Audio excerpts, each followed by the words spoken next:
Hi, friends. Today is Saturday, May 30th.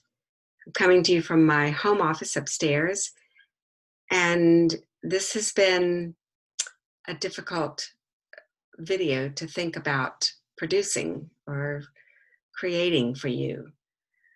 I'm coming with deep grief and an outrage at the many tragic happenings in our country over the past week. It's been a very, very difficult week, and I have felt it in my bones this week. There are too many things to mention here that have happened, but the one that is heaviest on my heart today is the loss of yet another Black life due to police brutality and racial hatred. So I light our chalice today in memory of George Floyd, who was murdered on Monday. Many people have spoken out this week against the evils the evil of racism that killed George and Ahmaud Arbery, Breonna Taylor, and dozens of other Black individuals over the past decade. The social media and news channels have all had commentary on everything that's happened, and particularly with this tragic killing, there has been understandably violent protest. I am not for violence under any circumstances, but I cannot I cannot say that it's not a justified, angry response to what has happened in the Black community over and over and over again. So there have been many words on social media and news, all trying to give interpretation, advice, comfort, hope, a variety. But my question is, when will white actions speak louder than our words? You know, UUFR is part of the Unitarian Universalist Association, which means we are connected to UUs all across the country who are working hard to put UU principles into practice. People are working hard in a variety of ways and with different groups to build a better world, a world where justice, where peace, where love for one another across boundaries, across differences, where those things, love, justice, and peace, are the norm rather than the exception. This past fall, our congregation started a study group that was called Exploring Our Whiteness. And it was a wonderful group that met together for 6 weeks, and we explored what it means to be white in this country and what the privileges are that we take for granted every day of our lives, and yet others are in the Black community and other people of color are not privy to. And it was an eye-opening study. But that was the first step. That was the first step in a long journey toward transformation and becoming anti-racism allies. That's what we're working toward.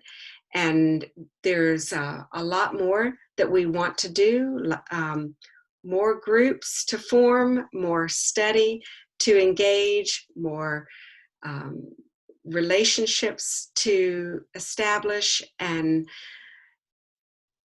then the quarantine happened and in March, and it just kind of put a temporary hold on some of the plans that we had for moving forward with the anti-racism training. So I wanted you to know that though it's on temporary hold, not for very long, we are going to be working on establishing some new programs and setting those up, getting them on the calendar, whether in person or online. It's going to happen. And I wanted you to know that. And in fact, I think Mike has already sent out an email to those of us who were in the program this past fall. So there is much in the works.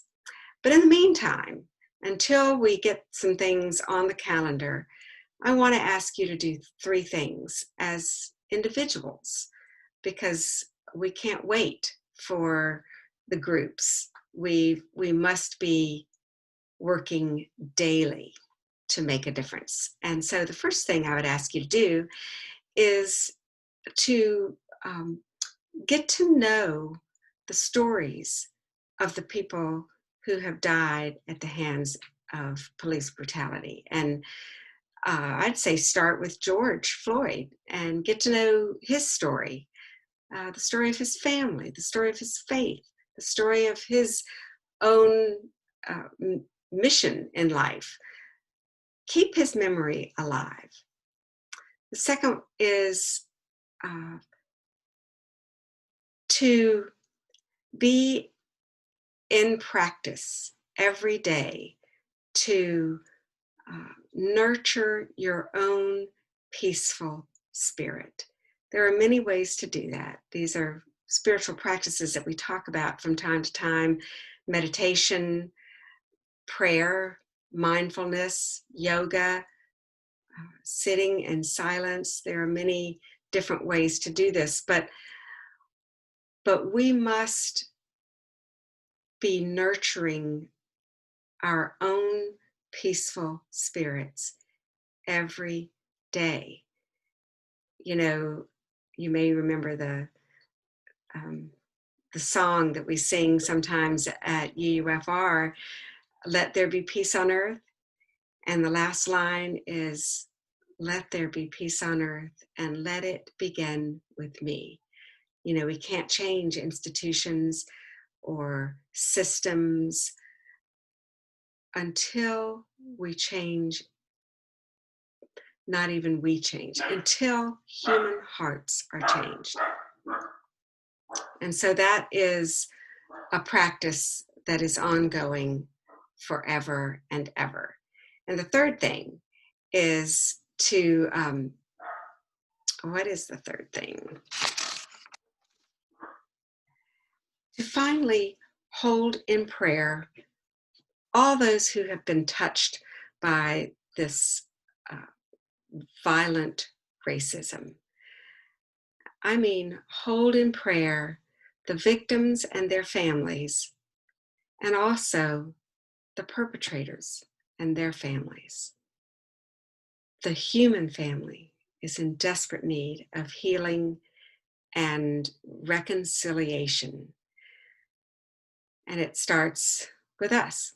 So I offer those 3 practices that you can do now, and you'll be hearing from us in the near future about programs that we can do together to continue our journey as allies. And now